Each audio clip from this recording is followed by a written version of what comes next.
Hello friends, মিঠুর পাকশালে আপনাদের সবাইকে স্বাগত। আজ আমি তেল ছাড়াই প্রচণ্ড গরমে একটা ভীষণ হেলদি রেসিপি আপনাদের সাথে শেয়ার করছি। তো সেই জন্য এখানে একটা পাত্রে হাফ কাপ পরিমাণে সুজি নিয়ে নিলাম, ওই সাথে একটা মিক্সির জারের মধ্যে হাফ কাপ পরিমাণে চিড়ে নিয়েছি। চিড়েটাকেও একটু মিক্সির জারে দিয়ে গুঁড়ো করে নেব। তারপর এই চিড়ের গুঁড়োটাকে ওই যে সুজিটা নিয়েছিলাম সুজির সাথে দিয়ে দিলাম। এরপর এখানে দিয়ে দিচ্ছি টক দই। তো এখানে প্রায় 2 টেবিল চামচ পরিমাণে টক দই দিয়েছি, বাড়িতে থাকা ফ্রেশ টক দই দিয়েছি। তো দইটা দেওয়ার পর এর সাথে ওই বাটিটা ধুয়ে আমি হাফ বাটি পরিমাণে জল দিয়ে দিলাম। তারপর এটাকে খুব ভালো করে মিশিয়ে নিচ্ছি। এইভাবে মিশিয়ে নিতে নিতে জলের প্রয়োজন হলে আবার কিছুটা জল মিশিয়ে নেব। তো এখানে যেহেতু হাফ কাপ সুজি ও হাফ কাপ চিড়ে আছে, তাই জলটা একটু বেশি পরিমাণে লাগবে, যেহেতু সুজি এবং চিড়ে অনেকটা বেশি পরিমাণে জল টেনে নেয়। তো এইভাবে দেখুন মিশিয়ে নেওয়ার পর আবারও কিছুটা জল দিয়ে দিলাম। তো এইভাবে বেশ অল্প অল্প করে জল দিয়ে এটাকে একটু মিশিয়ে নেব। তো এটা খুব বেশি পাতলা করব না, একটু ঘনই থাকবে। এরকমভাবে মিশিয়ে নেওয়ার পর এটাকে রেস্টে 5 মিনিটের জন্য রেখে দেবো, যাতে এটা খুব ভালো মতো ভিজে যায়। তো এইভাবে আমি প্রায় 1 কাপ পরিমাণে জল দিয়েছি অল্প অল্প করে। তো দেখুন এখন এটা খুব ভালো মতো ভিজে গেছে। এরপর এটাকে আমি ঢাকা দিয়ে রেখে দেব একটু রেস্টে।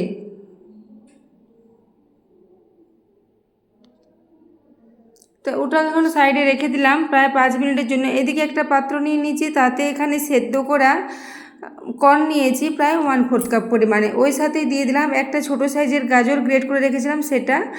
এই সাথে দিয়ে দিয়েছি স্বাদ মতো লবণ, একটু গরম মশলা প্রায় 1/4 টিস্পুন পরিমাণে, একটু ভাজা জিরের গুঁড়ো, ওই সাথেই দিয়ে দিচ্ছি একটু চিলি ফ্লেক্স। এরপর এখানে কসুরি মেথি দিয়ে দিলাম খুবই অল্প পরিমাণে, প্রায় হাফ টিস্পুন পরিমাণে। এরপর এগুলোকে সমস্ত মশলার সাথে খুব ভালো করে মিশিয়ে নেব। তো কর্নটা আমি সেদ্ধ করে নিয়েছি, কর্নটা সেদ্ধ করে নিলেই ভালোভাবে রেসিপিটা তৈরি করতে সুবিধা হবে। তারপর এটাকে দেখুন খুব ভালো করে সমস্ত মশলার সাথে মিশিয়ে নিলাম। তো গাজরটা এখানে গ্রেট করে দিয়েছি, তাই গাজরটা আগে থেকে সেদ্ধ করে নেওয়া হয়নি। তো গাজরটা এমনিতে যেহেতু পাতলা করে গ্রেট করা আছে, এটা খুব ভালো মতো স্টিম হয়ে যাবে। তো এরপর আমি এটাকে খুব ভালো করে মিশিয়ে রেডি করে নিলাম। এদিকে আমি সুজি ও চিড়ের মিশ্রণটা 5 মিনিট পর ঢাকাটা খুলে নিয়েছি। এটা দেখুন ভিজে এখন অনেকটাই শুকনো হয়ে গেছে, জল টেনে শুকিয়ে গেছে। এরপর এখানে আবারও প্রায় 1/4 কাপ পরিমাণে একটু জল দিয়ে দিলাম। তারপর খুব ভালো করে এটাকে মিশিয়ে নিচ্ছি। একটা বেশ ঘন মতো ব্যাটার এখানে রেডি করে নেব। তো বন্ধুরা, আজকের এই রেসিপিটা ভীষণই হেলদি, ভীষণই টেস্টি মতো এটা রেডি হয়েছিল। তো আজকের রেসিপিটা যদি ভালো লেগে থাকে তাহলে অবশ্যই একটু বন্ধুদের সাথে শেয়ার করে দেবেন, এবং রেসিপি ভালো লাগলে একটা লাইক করতে ভুলবেন না। তো দেখুন এরপর ক্রমাগত আবারও অল্প অল্প করে জল দিয়ে এটাকে খুব ভালো করে মিশিয়ে নিচ্ছি। ব্যাটারটা একটু ঘনই রাখতে হবে, ঘন হলে রেসিপিটা তৈরি করতে সুবিধা হবে। তো দেখুন এখন এটা খুব ভালো করে মিশিয়ে নিয়েছি। এটা এভাবে খুব ভালো করে মেশানো হয়ে গেলে এখানে দিয়ে দিলাম প্রায় হাফ টিস্পুন পরিমাণে গোটা জিরে, ওই সাথে দিয়ে দিচ্ছি স্বাদ মতো একটু লবণ। ওই সাথে এখানে দিয়ে দেব একটু চিলি ফ্লেক্স প্রায় হাফ টিস্পুন পরিমাণে। ওই সাথে এখানে কসুরি মেথি দিয়ে দিলাম প্রায় 1 চা চামচ পরিমাণে। এরপর এগুলোকে খুব ভালো করে মিশিয়ে নেব। তো এখানে আবারও একটু জল দিয়ে দিলাম, ব্যাটারটা খুবই ঘন মনে হচ্ছিল। তো যখন জলটা দিয়ে মশলাগুলো দিয়ে খুব ভালো করে মিশিয়ে নিচ্ছি। এইভাবে এটাকে মিশিয়ে নেব। তারপর সব শেষে এখানে দিয়ে দেব প্রায় হাফ টিস্পুন পরিমাণে বেকিং পাউডার। তো দেখুন এটা খুব ভালো করে মিক্স করে নিয়েছি। এরপর সব শেষে এখানে প্রায় হাফ টিস্পুন পরিমাণে একটু বেকিং পাউডার দিয়ে দিচ্ছি। যেহেতু টক দই দেওয়া আছে, এটা খুব ভালো মতো ফার্মেন্ট হয়ে যাবে। তো দেখুন এটাকে দিয়ে একটু আবারও জল দিয়ে দিলাম, প্রায় 2 চা চামচ পরিমাণে জল দিয়ে এটা খুব ভালো করে চটজলদি মিশিয়ে নেব। তো বন্ধুরা, আজকের রেসিপিটা আপনাদের কেমন লেগেছে একটা কমেন্টে জানাতে ভুলবেন না, এবং রেসিপি ভালো লেগে থাকলে অবশ্যই চ্যানেলটি সাবস্ক্রাইব করে আমার পাশে থাকবেন। তো দেখুন এরপর খুব ভালো করে সমস্ত কিছু মিশিয়ে নিলাম। এখন ব্যাটারের কনসিস্টেন্সিটা দেখুন, এরকম বেশ ঘন কনসিস্টেন্সির ব্যাটার একটা রেডি করে নিয়েছি। এখন এই ব্যাটারটা খুব ভালো করে রেডি করা হয়ে গেছে। এরপর এটাকে সাইডে রেখে দিচ্ছি। এখানে আমি একটা স্টিম করার জন্য একটা পাত্র নিয়ে নেব। তো এখানে দেখুন একটা বাটিযুক্ত থালা নিয়ে নিয়েছি। এরপর এখানে অল্প অল্প করে তেল দিয়ে দিচ্ছি। তেলটাকে এই বাটিগুলোতে খুব ভালো করে মাখিয়ে নিচ্ছি। তো বন্ধুরা, আজকের এই রেসিপিটা খুবই সহজে রেডি হয়ে যায়। এটাকে আপনারা সকালে ব্রেকফাস্টে বা টিফিনে, বা এটাকে বিকেলের দিকেও হালকা ফুলকা খিদে পেলে ট্রাই করতে পারেন। খুবই সহজে খুবই কম তেল দিয়ে এটা রেডি হয়ে যাবে। তো দেখুন এই থালাটাকে রেডি করে নিয়েছি। এরপর ওই যে ব্যাটারটা রেডি করলাম, ব্যাটারটার থেকে 1 চামচ করে ব্যাটার এই বাটিগুলোতে প্রথমেই দিয়ে দেব।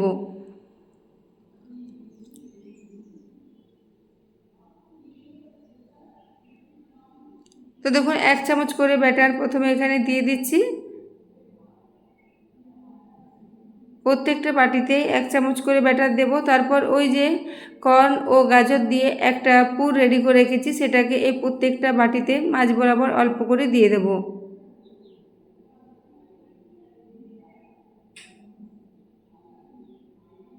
তো দেখুন এইভাবে প্রত্যেকটা বাটিতে 1 চামচ করে দিয়ে এটাকে রেডি করে নিয়েছি। তারপর একটু বাটিগুলোতে খুব ভালো করে এটাকে একটু ছড়িয়ে নিচ্ছি।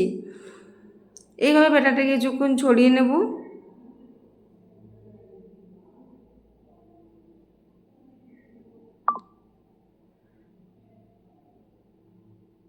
তো দেখুন এইভাবে বাটিগুলোতে একটু ব্যাটারটাকে গোল করে ছড়িয়ে নিয়েছি। তারপর ওই যে বাটির মধ্যে সবজির পুরটা রেডি করে রেখেছি, ওটাকে এই মাঝ বরাবর 1 চামচ করে দিয়ে দিচ্ছি। তো এইভাবে কর্ন দিয়ে এটাকে খুবই হেলদিভাবে রেডি করেছি। আপনারা চাইলে এর সাথে একটু পনিরও গ্রেট করে মেশাতে পারেন, সেটাও খেতে দুর্দান্ত লাগবে। তো দেখুন এরপরে একটু একটু করে দিয়ে প্রত্যেকটাতে সাজিয়ে নিয়েছি। এরপর ওই ব্যাটারটা উপর থেকে আবারও 1 চামচ করে দিয়ে দেবো। তারপর এটাকে ঢাকা করে দেবো।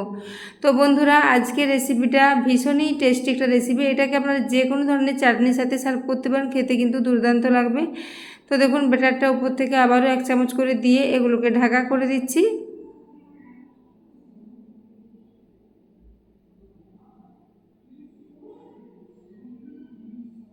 তো দেখুন এইভাবে এগুলোকে প্রত্যেকটাতে 1 চামচ করে দিয়ে ঢাকা করে দিলাম। তারপর এখানে আগে থেকে একটা কড়াতে জল গরম হওয়ার জন্য রেখে দিয়েছিলাম। এরপর জলটা খুব ভালো মতো গরম হয়ে গেলে গ্যাসের ফ্লেমটা একদম মিডিয়ামে করে দিয়ে এই থালাটা এখানে বসিয়ে দিলাম। তারপর এটাকে প্রায় 5 থেকে 7 মিনিটের জন্য ঢাকা দিয়ে রেখে দেবো। এটা স্টিম হতে খুব বেশি সময় লাগবে না, খুবই অল্প সময়ের মধ্যে এটা স্টিম হয়ে যাবে।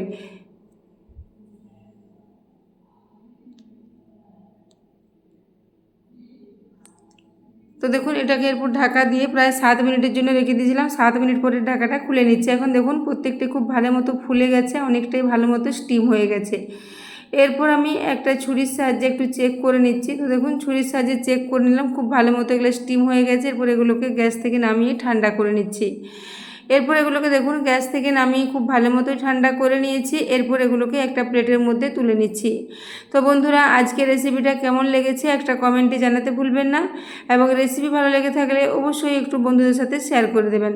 তো দেখুন তেল দেওয়ার কারণে এগুলো বাটি থেকে খুব সহজেই উঠে আসছে, একদমই চামচ লাগবে না, শুধুই এগুলো খুব ভালো মতোই উঠে যাবে। তো দেখুন এরপর আমি একটা প্লেটের মধ্যে নিয়ে এগুলোকে সার্ভ করে দিলাম। এরপর দেখুন এগুলোকে আপনাদের একটা কেটে দেখিয়ে দিচ্ছি এবং কতটা স্পঞ্জি মতো রেডি হয়েছে। দেখুন ভীষণ স্পঞ্জি, ভীষণ জালিদার মতো এগুলো রেডি হয়েছে, এবং এগুলো ঠান্ডা হওয়ার পরও একই রকম থাকবে, একদমই শক্ত হয়ে যাবে না।